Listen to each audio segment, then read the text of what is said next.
Assalomu alaykum, ikromli izgurmanlar. Mush vaqtingiz xeyirli bo'lsin. Uyg'ur tadqiqot institutidan men salom yo'llayman. Har hafta institutimiz mudiri, shundaqla Hacettepe Universiteti Adabiyot fakültesi tarix bilim o'qituvchisi doçent doktor Erkin Akram muallim bilan o'tkazib kelayotgan xalqaro vaziyat va kun tartibi programmamizga xush keldinglar. Muallim, xush keldingiz. Hoş bulduk, rahmet.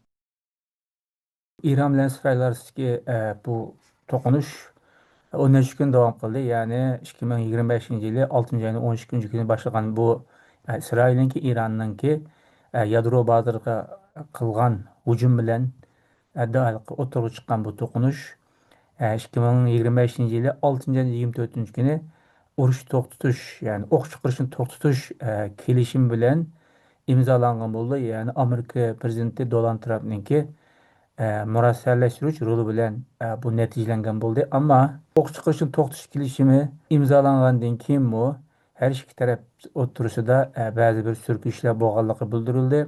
Ikki taraf bir-birini ayblaydigan bayonotlarni e'lon qildi.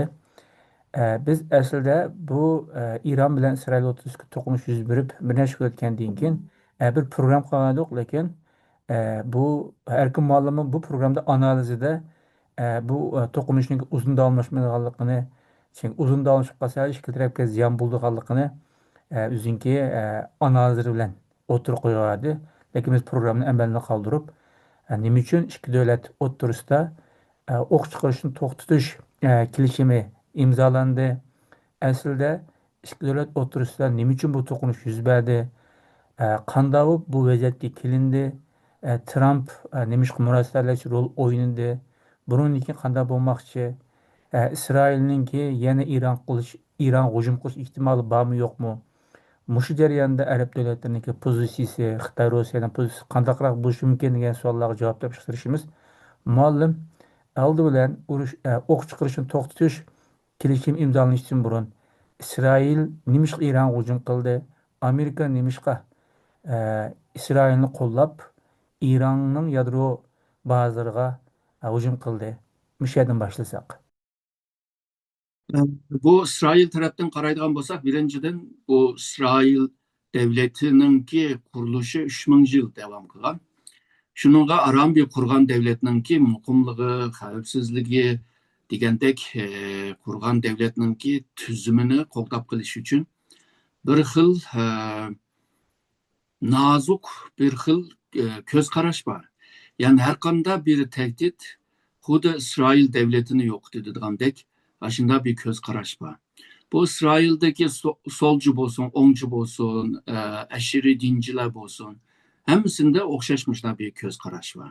Ya'ni devletninki mevcudiyeti ve muqimligining devamlılığını qo'llab qilish. Hamda bu tehdit sayılayotgan devletning birisi hamda İran bilimiz. Hatta burunqi Cumhuriyet Reisi Ahmadinejad manda bir gapni degan. Yani İsrail'ni şu dünya haritadan sızıp öçürütümüzde. Hem de bu İsrail devletine ilan kılan günden ertesidirler Arap devletler birlikte İsrail ile can kılan. Ve bu canma şu kıtım devam kıldı ama canınki bazı vaxtıda yani başlangıç vaxtıda Araplar tutkan bozma ama bu uruş cidden İsrail kazangan oldu. Yani İsrail'in yoktanmadı. Başta Mısır bu İsrail ile kilişti. Ki hem de bu Amerika, Suudi Arabistan deyimiz, Katar deyimiz, nurgun devletler, otur şart devletlerinin İsrail'in tonuğan bolsa dep tırışıp kelgen. Ama bu 10. ayının 2 yıl evvel 10. ayının 7'si de Hamas'ınki hücumu bile İsrail əbəqi degan o ensireshni texmi kengaytib yo'qotib, Hamasni yo'qotmasak bizni tehdit qiladi. İranning qo'llayotgan Hamas, İranning qo'llayotgan Husi, İranning qo'llayotgan Hizbullah, bular hammasi shu İranninki kuch ketgan odamlari va buningki beshi, ya'ni İran deb bunda ko'rgan tarafi bor. Ondan başka bu dini yani İsrail'ninki dini cihetinden deyilgan bolsa, Tanrısı Yehova bularga ma'lum bir rayonlarni ko'rsatgan. Ya'ni O'rta Sharq rayonunki ko'p bir yerlarni Isroilga ko'rsatib bergan deydigan. Misalga Türkiye'ninki sharq taraf Fırat dengizigacha daryog'icha ichildi hamda yeyildi. Shuningga bu ba'zi Isroilning hammasi emas, ba'zilari mushu Tangrining bizga bergan mushu yerni nimishga deb olmaymiz deydigan ko'z qarashmi bor. Buni to'saqlik qilganlarning hammasini dushman deb ko'rdi. Hozirgi yaqinqi zamondagi tehdit ya'ni Iran hamda. Yana birisi bu İsrail kichik bir devlet. Zemini bilan, nüfusu bilan, misaliga zemin chetda mushu İsrailning İranninki 60'da 1 aran teng keldi. Nüfus bo'lsa 9'da 1 keldi. Yani İran 9'da çoğun, nüfus ko'p, çoğunluğu 60 netçe değil mi? Şununla bu İsrail'ninki orta seviyedeki bir devletke aylangan vaxtıda bu nüfus, bu zemin kichik kelib qoladi.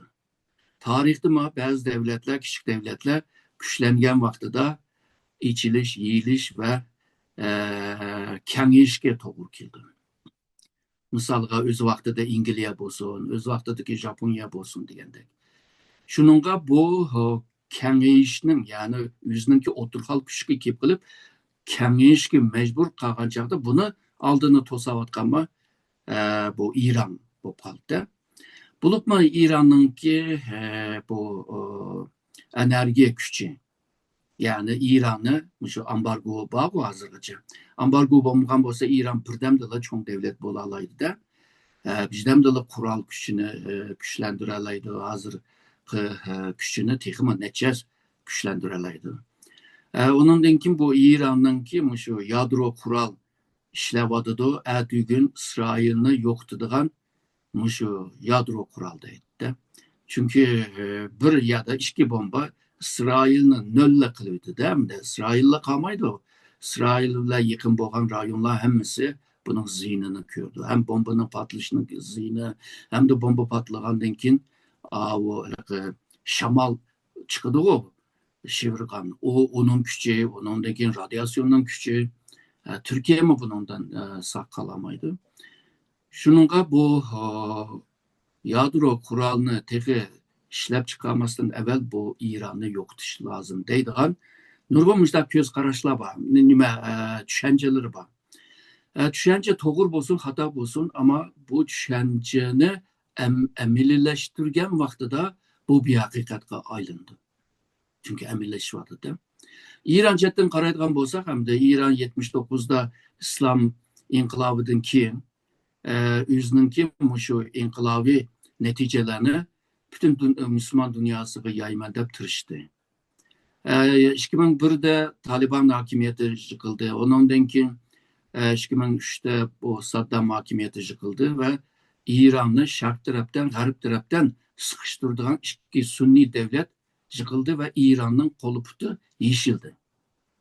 Onun keyin O'rta Sharq'ı içilişe, yeyilişe başladı. Bulupma misalga Suudi Arabistan'da, Katar'da, Bahreyn'de, Kuveyt'te degandek aşna devletlerde mi %10, %12 Şii nüfus var. Bu nüfuslarını mı hareketke silişkimi tırışıp gelgen. Şununla başka Arap devletler mi İran bile bek münasebet yaxşı emas. Yani İran'ı bir tehdit de gördüğümde. Bunun ergişip Mısır mı İran bile yakın emezdi. Ta ki o burunki Cumhur Reisi Mursi saylanğandaki Mursi İran bilen münasebetini tüze bir onşaplık kıldı. Şununla İran bu rayondaki bazı devletler taraftan muşu tehdit güçü de gördü bunu. Şununla bu Amerika ve Garplıkla bunun bir isim işlerse şöyle yadro kural işlep çıkış planını yok atsa belki yaxşı boludu deydiğen arzularıma var. Ötkende Trump'ma Suudi Arabistan ve kelgen çağda mı aş vaktıda mı şu Suudi Arabistan ve ondan şerik devletler mi Trump'a degan, ya'ni İran'a jang qilib, onundan ishni cho'ngaytmanglar, bilsin bilan, kelishim bilan buni hal qilsanglar degan. Turkiya vaqti kelganda, fursat kelganda buni deb kelgan. Ammo İsrail bir müzakerenin neticesinde bunda bir ebeki kütken arzusunu amelleştiremeydi deb şu vaqtida, yani yadro kuralını tehi işlep çıkarmasdan evvel bunu yo'qotayli deb qaror bergan gap. Hamda bu 1981'de Irak'ta mı atom bomba yasashga tirishayotgan vaqtidalar İsrail berib bombardıman aeroplan bilan uni yo'qotib etgan. Shunga İran'da mı shuni yo'qotib etish lazım deydigan bir oy var. Bultudan tatipla planlaptı, Amerika unmaptı. Yani planlaptı, Amerika unmaptı. Ahiri şununla başta bir işini tiyerek, onun denkin vaziyetke qaraydı. Yani siyasi maqsadda bu İran'danki şu yadro kurallarını yo'qotish, onunki yadro kuralga tayindigan jeopolitik kuchini yo'qotish. Bu yani bir maqsad belki şu İsrail'nin hazırki İran'danki rejimine, yani İran'danki hazır bu İslam inqilobidan kim kurulgan bu tüzümni yo'qotishning kimi planı bo'lishi mumkin. Ancha muncha so'zildi, dedi. Hazırki vaziyat qarag'an chog'da o hazırki bu vaziyatga erishmagan bo'ldi-da. Malum bu uruş yani, to'qinish teli 6. ayın 13 günü başlap 6. ayın 24 ahırlaşkan oldu. Yani 12 gün davamlaştı. O'qish qo'shin to'xtatish kelishimi imzolandı. İsrail bir necha kun ichida İran'daki yuqori darajadagi amaldorlarni nishon qildi va maqsadga yetdi. Shundaqla yadro bazalariga hujum qildi. Amerika o'xshashda İsrailniki tarafda turib, İran'daki 3 rayondagi yadro bazalariga hujum qilgan bo'ldi. Şu jarayonda 12 kun jarayonda İran bilan Iroq 8 urush jarayonida İran tatgan, harbiy tatgan ziyndan bakroq, bu 8 kun bakroq ziyon topilgan statistik bu ma'lumotlar bor. İran tarafı albatta üzüm küçüğü asasen bazı İsrail'e hücum kılgan buldu. Hatta Amerika'nın Katar'daki harbi bazısına hücum kılgan buldu. Ama Amerika taraf biz hiç kanı ziyan veremel diyen bayanatını bergen buldu. Del muşun noktadan hem de ziyan takkan taraf elbette İran da karsak buldu da olayım. Nimişka bu okçu kurşun toksiş kelişimi imzalandı. İsrail'e üzüm közügen Meksika etti mi? Amerika etti mi? İran yeni pas uçup kaldı mı? Urush to'xtatish kelishimi urush to'xtatishning kelishimini imzolashga sabablar zot nima? Bence bu İsrail başta güçlük görüngen. Bu raketteki, aslında füzedeki narsalarni atkan. Hem de bu İran'ınki rejiminin içindeki mühim adamlarını suikast bilan o'ldirgan. Ve İran'ınki İranlık bulup İsrail'nin işbiyonu bo'lgan nurg'un adamlarni ishga soldi hamda İran'ın içinde. Ve İran, bu jihatdan deydigan bo'lsak, İran ziyon tortdi. Yani ama keyingi vaqtida biraz bir narsalar o'zgardi. Çünkü İran bu İsrail'ga teknolojilik, yani yukarı teknolojilik roketlerini itişkime başladı. Ve bu İsrail'inki 3 qavatlik bu roket sistemi, yani ularınki digine qaraganda, yani tömür kubbe to'siyolmadi. To'siyolmaganning sebebi ko'p. Harbiy mutaxassislar buni yaxshi tushuntira oladi. Birisi bu tömür kubbe deymiz. Aslında bu bir kubbede görüngen emas. Aslında füze bile, yani roket bile urdu ona. Kelgan roketni o bağlangan, zıç bağlangan sistem bile urducu. Onu başta kördü. Körüp olup onundakin buyruk berdi. Buyruk bergenden keyin İsrail'deki roket uçup berip onu havada imha kıldı, yok kıldı, değil mi de? Agarda seninki mushu qarshi chiqadigan bunda bir roketlar soni azalgan takdirda onu to'siyamaysa degan gap. İkincisi yüksek teknoloji bo'lgandan keyin nihoyatda tiz bo'ladi. Misalga bu İran'ınki ishlatgan roketlarni mushu ovozning tezligining 3x tizganda ovozni o'zi 380 kilometre sekundga. Şununla bunda tiz bo'lgandan keyin bu sistem yani qo'g'dash sistemi inkaz ilib javob berib bo'lguncha bomba tushib ketadi. Şununla İsrailmi bir necha bomba tushgandan keyin İsrail xalqining ichidami ansirashlar boshlab ketdi. Bu ansirashda nurg'un İsrailliklar İran'ı taz uraylı bular shaytonga, bular yomon odamga, eski odamga degan bo'lsa-ma, Mao Netanyahu'nunki tekrar saylanishi meselesinde, yani saylan meselesinde Netanyahu ketib kelishi mumkin. Netanyahu'ma amma İsrailliklarga va'da bergan, biz degan nihoyatda chin qo'g'dingan hech kimsa bizni qilamaydi. Hamas mı kılamıdı, Hizbullah mı kılamıdı, Husiyler mi kılamıdı depçi. Ama İran kelgen çağda neçe bomba düşkenden keyin bu düşünce özgürdü. Yani Netanyahu'nun ki nurgun aşı yolsuzluk meseleler var. Bu tehi sotda tehi. Ondan keyin saylam kelgen çağda jang tüygendan keyin jang vaqtidagi hükümet takılıdı. Jangni deb kurgan bir hükümet var. Jang tüygendan keyin to'xtatish lazım. O vaqtida mağlubiyetler saylamdaydı ötkücüler. Onun için bu saylamaydigan bir ahval mı bokuluş mümkün. Halkma bir ensirashning ichiga kirgan bo'ldi. Amerikanınki mi bisimi bo'ldi. Shuningga bu jangni to'xtatishga majbur qoldi deb o'ylayman. İran chetdan deydigan bo'lsak, İranninki mi shu yüksek teknolojik roketler qancha tane bor. Çünkü onlar hepsi milyon dolarlık narsalar ular. 200 milyon, 230 milyon dolar. Yani onu taşılgandan keyin o qancha oldu? 2 milyardan jiq oldu. İran zaten kembergal devlet demeyli de yani ham maddesi bay bo'lgan ama iqtisodi nachar bo'lgan bir devlet hamdi.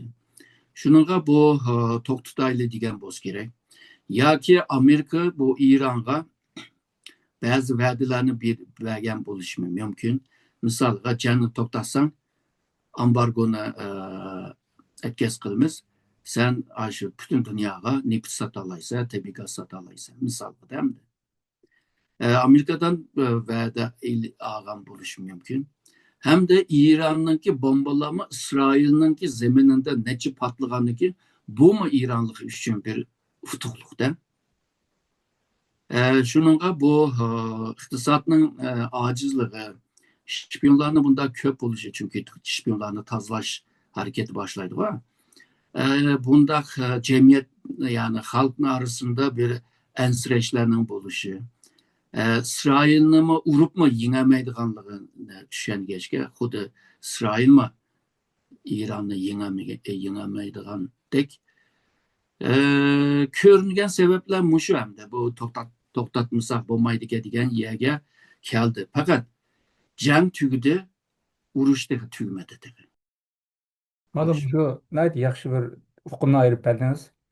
Biz urushdan jangni normalda aralashtirib ishlatamiz. Urush deganda uzun muddatlik. Mesela 2 kun dunyo urushi. Jang degan bo'lsa 2 kun urushi normal bir bimeydan urush ham, bimeydan jang. Yani daysiz urushdek tugmadi.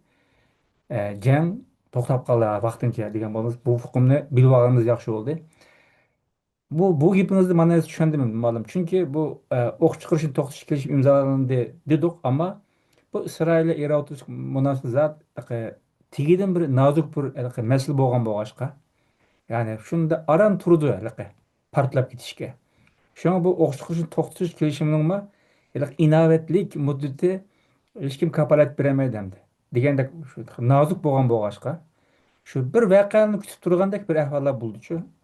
Şu noktada bu o'q chiqarishni to'xtatish kelishimining kimda uzun muddatlik Hemden işenç berdigan, ikki tarap hatyjanlyk berdigan, rayon döwletlerine hatyjam kılganda Allah'daki ikilişi natayın dep uydum ben. Birazdan bu sualga belki cevap verişiniz mümkün. Ama bu ikki döwlet oturuş tokunuş jarayonida İran'ınki ittifaqdaş döwletler var.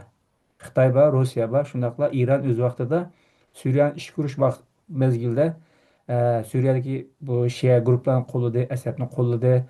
Ondan başqa Yemenlik Husiylarni qo'lladi, hatta Hamasni qo'lladi. Yani yerlik gruplarni qo'lga ayirdi. Ama bu jang jarayonida İran bizimki xabarlardan o'qishimizcha Xitoylar Rossiyadan mana o'zi kutgandek bir yordamga erishemedi. Sizce bunun sebebi nimalardir? Baya bu bir siz degan ufkumni bir tushuntirib, ondan keyin javob beray. Bu normalda bir urushlar bo'lib ketgan vaqtida uni to'xtatishga boshlaydi deyli. Birinchi qadam shu o'q etishni to'xtatish. Ikkinchi qadamda uningdagi tinchlikni barpo qilish. Uyg'urchadagi tinchlik va inglizchadagi tinchlikninki qarshiligini tam beramaydi. Biz tinch bo'lsa, jim bo'lsa tugdi deymiz. U emas. Ya'ni bundan keyin dushman bo'lmaymiz degan gap. Misolga Koreya urushi o'q etishni to'xtatdi. Ama tinchlik kelishimni qilg'ini yo'q. Shuningga hozir Shimoliy Koreya bilan Amerika orasida hozir tegi jang holida. Shu tinchlik kelishimni imzo qilib bo'lgandan keyin jang tugaydi. Isroil Iran orasida mana shunday ahvol bu. Shuningga misolga Ukrainadagi bu urushda boshda shu o'q etishni to'xtataylik deb da'vat etdi. Ondan keyin oturup müzakerene başlayalayımız deydi. Ve müzakerenin ahırda şu bir tinchlik kelishimga imzo qilishib, ondan keyin jang nima to'xtatgandek, bu urush nima to'xtatdi. Shuningga bu İsrail bilan İran arasında tehi tinchlik hakkında bir müzakere başlamadı. Ama Amerika'daydı aldığımızdaki hafta biz İran bilan sohbetini başlayımız. İran şu nimadan yadro kural ishlab chiqarishdan voz kechdi degandek bir gaplarni da'vat etdi. İsrail tarafda da bunda bir gap yo'q dedi. Ya'ni urushni to'xtataylik, tinchlik barpo qilaylik, shu rayonda hech jang bo'lmasin deydigan bir gap so'zlar yo'q dedi hozir. Shuningga biraz yine agarda Amerika bilan İran arasında sohbetlerde netice alamagan takdirde bu vaqtida bu jang size deydigandek her bir fırsatda oturup çıkış mümkün hamdi.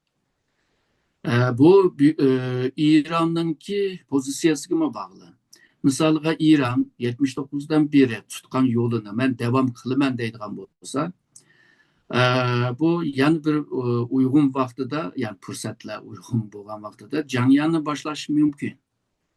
Ama İran Amerika bilan kelishib, Amerika'nınki ambargosini, Avrupa devletlerinin ambargosini etkaz qilsa, ondan keyin sirtdan jiq mablag'lar keladi. Mablag' solgandan keyin bu nima ko'paydi, iqtisodiy jonlanadi. Mablag' ko'payishi bilan ishsizliklar azaladi. İran'ni iqtisod qiyinchilikdan qutqizadi. İran şu tabiiy gaz ve nefitçette rezerve yaman köp bir devletçi. O küçüler bizdemdiler özgürdü. Ama bu İran'ınki hazırki tüzümü ve bu tüzümge bağlı harbiy koşunlar, milli koşunlar, milli hakimiyetler bularının münasebeti kandak oldu. Ve şu 79'dan beri bunu terbiyelep bulup mu 81'den kim bularını terbiyelep şu rejimini qoğdaydıgan, şu hakimiyetini, tüzümünü qoğdaydıgan bir tüzümünü kurup geldi. Bunu kandak kılıdı. Yani cık meseleler var ama ikinci xil tanlaş da İran için faydalı. Eğer ikinci xil tanlangan takdirde o vaxtda bu bulup mu Xitayda, Suudi Arabistan'dan, Uyabiya'dan İran'a saldıgan meblağlar köpüydü. Hem de kilaylı sualga, misalga bu Rusya hem de İran'a jiq yardım kılamaydı hem de. Hazır özününki nurgun derdi var hem de. Hatta bazı kurallarını, insansız arıplarını İran'dan ilvadıdı. Bazı kuralını İran'da yasavadıdı. Şununla bek jiq yardım kılamaydı. Hem de Rusya'nın oturuş şerh siyaseti bilen İran'ınki oturuş şerh siyaseti birbirisiga maslaşmagan bir siyaset. Şununla bu rayonda ikisi hemkarlık mı kılamadı? Maslaşamadı birbirisiyle. Şununla bunda bir peyde Rusya cık rol oynayamaydı ama oyun oynayalaydı. Misalga Trump'a depti o, ben arlışay o bu Trump olmaptı o. Şunun okşaş. Xitayga kelsek hem de Xitay daim aşında hem de. Yugoslavya yemirilgan vaqtida, çuğulgan vaqtida ma Rusya'nın aksı kırvilip mükülüp deydigan gapni dedi. Onundan keyin dünyada nurgun işler bolup ketdi. Afganistan uruşu deymiz, Irak deymiz, Liviya deymiz, Suriye deymiz, Sudan hatta. Muşu meselelerde yani aldığı çıkıp bir özünü közlüp bir iş kıp bakmadı. Pekin'de turulup bütün tenkitlerine amını kıp baktı. Misalga mavu İsrail Gazze'de ilip bağlan bu uruş ne janglarni to'xtatish uchun Xitoy Beijingda turilib to'liq gap qilib turdi yani.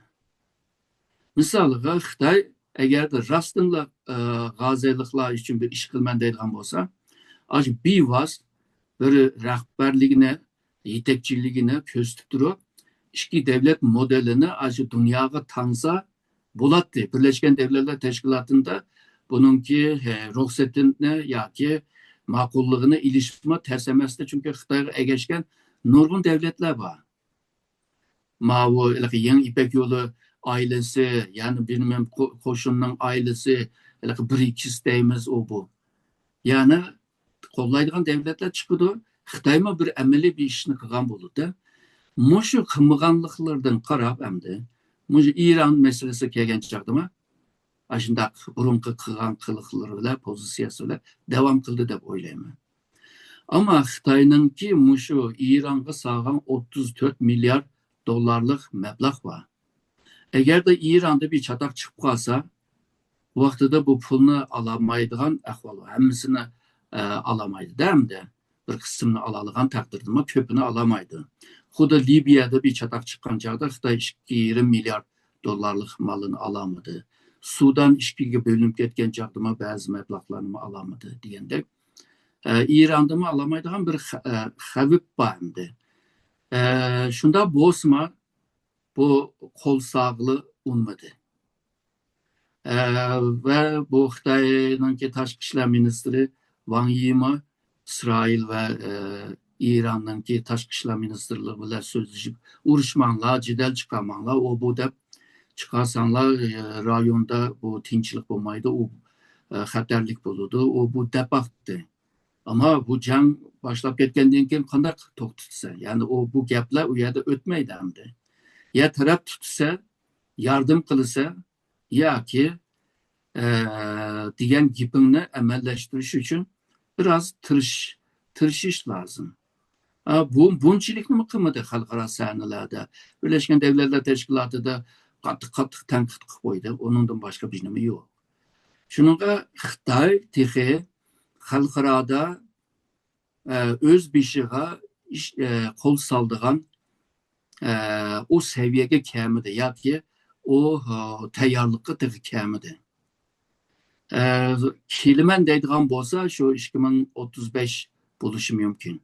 Yani Xi Jinping'ninki 2017'de 19. Parti kurultayda bir strateji planı dedi o. O planınki 2035'te Cihangir devleti ile teng buluş. O vaxtıdan kim belki kılış mümkün ama hazırki vaxtıda bunu ma kılmaydı deb o'ylayman. Bu akılını kim berdi desem, şu 2000 yıl evvelki Guanzi degan bir Xitoy filozof var. Guanzi'ninki Wang deydigan bir bölüm var. Yani hegemonya ve padişahlık. u yerda qanda bir ahvolda sen o'tirib chiqsa, qanda ahvolda chiqmaysa degan nihoyatda tafsili bir tushuntirish bor. Xitoyninki strategiya mutaxassislar hammasi buni yaxshi biladi. Shuningga buni Xitoy reislariga buni tushuntirgan bo'lsa kerak deyman. Ya'ni vaqt pishib yetmagachga aralashamaydi bu masalaga deb tushunaman. Ensiklopediya erkman degan hegemoniya Türkçe atayımız ya da hükümranlık. Xitay dese bağvan deyen şu dep şu. Onun için malum bu iki devlet oturuşu can başlap gelgen ki Xitay iki taraftan soğukkan buluşku çakırdı. Yani şu vakti del İran'daki medyalarda İran'ın ismi mi tılgınmagan boğaçka İran'daki icma taratkularda Xitay kısmı bir narazılık payda olan ahvallan bolucu. Şuna siz degендek Xitoy o'zi manfaatiga vaqtida cho'ng davlatdek harakat qilgan, ammo o'ziga munosabatsiz bir ish bo'lgan vaqtida kichik davlatdek jim turib olgan mundaq bir pozitsiyani tutib kelayotganligini deb Yüzüne ayaydı, yüzüne fırtmaydı. Çünkü bütün gücünü toplap 2035'ine kütüvadıdı. ma'lum uni bundan keyingi hamda taraqqiyotni biroz burun deb o'tgan bo'ldingiz. Manda bo'lsa balki kelgusi manda ishlar yuz berishi mumkin. Yani sizce bu O'rta Sharqdagi bu davlatlar o'rtasidagi to'qinishlarninki tegida shuna bir diniy e'tiqodlarninki bog'lig'ini bilamiz endi. Mayli Isroil davlatininki, Isroilliklarniki xudosi Yahova yoki Ironninki rejimidan kelgan bu munosabatlik diniy e'tiqod shakllari. Mushular mavjud ekan deyli endi. U qandaqdir din buni sabab qilgan gap emas. Chunki ikki davlatninki falsafa nuqtasidan mavjudlikniki tegida dal mushu omillar yotdi endi. Mushlar bo'lgan bo'lg'achqa bundoq bir janglarninki bo'lish ehtimoli har zaman bor degan xulosa kelsak bo'ldi. Buludu. Bu rayon Osmanlı'nın vaktinde bir tinçlik 400 yıldaki ödepti. Onundan sırt, onu da evvel, onundan kinki vaktlarda siz diyen o dini meseleden başka İslamiyet'in içindeki Şiilik ve Sünnilik rekabetime tarihte çık boğan yani oturuşakta. Onundan kin kabilecilik bile moderncilik'in arasında mı nurgun cidelleme var aslında. Suriye'de, Irak'ta, İran'ın içinde mi var? Bu meselelerime var. Yani O'rta Sharq degan vaqtida ziddiyat ko'p bo'lgan bir yer ve aldığını ko'ralishish qiyin bo'lgan bir yer deb tushuntirdi. Shunga O'rta Sharqqa kim qo'l solsa, ash qo'l solgan odammi O'rta Sharqlik bo'lib bo'yilib chiqadi deydigan mushta aniqlashma bor. Shunga O'rta Sharq ashundaq jidallarninki bir rayonu. Bunun aldığını iliş için Amerika'nınki Abraham girişimi var. Onu kanda emelleştirdi. Ondan başka bu G20'ne Hindistan'da içilen G20'de bir karar çıkarıldı. Ama o Hindistan, Suudi Arabistan, O'rta Sharq, İsrail ve Avrupa mandak bir ticaret yolu içilişçi. Vaxtıda Xitayning yeni İpek yolu ticaretiga alternatif yani rakip bir yol mu kuruladı. Aşılarına kaçan emelleşidi. İran pozisiyası qandaq boludu. Ebemen degan ikki xil pozisiyası. Yani ikkinchisini tanlasa texmi imkon bo'ldi. Ama o jamiyatni, xalqni qandaq qoyil qiladi. Burunqi necha yildan beri ilib kelgan bu tüzüm sistem qandaq boludu. Bu mu bir mesele? Yani bence İran başta o'zining ichidagi İsrail casuslarını hammani tozlaydi. Ondan keyin iqtisodni canlandırışga tirishidi. Bir mezgilgacha yadro kural projesini qo'yib qo'ydi. Ama yadroni bir harbiylik emas da xalq ishlatadigan bir enerji. Yani reaktörni tirish mumkin. Uni qilsa Birleşken Devletler Teşkilatı'nınki kontrol aslida, boshqarish ostida, ta'kid qilish, teftish qilish ostida bo'ldi. İran ma'qul desa buni mi qila oladi? Yani İranning pozitsiyasiga bog'liq. Yani İsrailning pozitsiyasiga bog'liq. Nurg'un meseleler bor. Ondan başka Türkiye'nin pozitsiyasi, Suudi Arabistan'ın pozitsiyasi, Mısır'ın pozitsiyasi. Hemsinin pozisiyasiga bağlı ama bayağı siz degandek bu rayon aşında tinç bir rayon emez yani nurgun amiller ve aşı cidalge tayyor bolgan. Ezgimeler oturuşarak diye vaqtida bu yerda musulmonlar yashaydi. Yani musulmonlar yashaydigan yerde chuqur jidovli yoki to'qnashuvdan gapmi yo'q. Balkim erkin mana boshqa nima uchun bunday bo'lgani haqida ayrim bir suhbat program elib berishimiz mumkin. Yani unutib qolmaslik kerakki, birinchi dunyo urushi, ikkinchi dunyo urushi musulmonlar rayonida emas deydi hamda. Da Yevropada yuz bergan. Ularma hamda boshqa bir diniy guruhdagi millatlar desak bo'ldi. Shunga nuqul bizningki jamiyatdagi musulmonlar bayağı jidallaydigan bir ko'z qarashdan bor deb o'ylayman. Shu o'tirish sharqning gip bo'g'azchi shuni tushuntirib turish to'g'ri keldi. Ammo yaqingi dunyo zaman tarixida birinchi dunyo, ikkinchi dunyo urushi musulmonlar bo'lmagan rayonda yuz bergan. Buni unutib qolmaslik kerak. Shunga nuqul urush yoki jang yani bu o'tirish sharqqa xos bir narsa emas demoqchi man ma'lum. Shuni buni bir to'liqlab qo'ysangiz programni oxirlashtirsak bo'ldi ma'lum. Doğru siz toluqlığandek bu uruş cidalla, canla, uruşlar bu bütün dünyanın her yerde bolgan. Latin Amerika'dan Asya'gacha. Tarihten beri yani. En adli degan vaqtida Xitoyda şu içki urushi var bu 45-49 yıllar arasında. Misalga 8 milyon insan öldü. Şu 5 yıldan içinde. 8 milyon deganning ba'zi devletninki nüfusudan hili ko'p bir raqamda hamda. Şunun her yerde bir jang var ama jangninki sebebini jangni yaratgan sebeplerini anlatgan vaqtida o sebeplerini anlatyapmiz da. Bo'lmasa ham bu yerda janglar bor. Sebepleri belki bir-birisiga o'xshamaydi. Hozir men degan shu shart o'tirish shartdagi sebepleri hamda. Bu yerda sabab degan vaqtida nima qilish xuddi sizmi doktor bo'lgan doktorlik bizdan qaragan vaqtida shu kasalni tepish uchun kasalni o'tirib chiqqan omillarni sabablarni diagnoz Sebepni topamısan diagnoz koyamaysa. Diagnoz koyamısan ya da hata koysan hata dar birse. Hata dar versen sakaymaydı. Onun için en başta aşı sebebine iniqlab tepiş ve diagnoz koyuş. aslında siz degandek ama buni qila olish uchun ma'lum chuqur bir ilmiy yoki bunday qarzaq qilgan bir ongga ega bo'lmasa desab o'yildimi? Şu bilim şu meselelerini hal kılıdı. Yani bilim boğaçka meselelerini hal kılalaydı. Şununla Müslümanlara birinci ayet bulup okuşunu talep kılgan yani. Lekin endi bu o'qish bu ibodatdan chiqib ikkinchi uchinchi to'rtinchi bilan tushib qoldi deb o'ylayman man endi. Balkim buni ayrim to'xtalsak bo'ldi.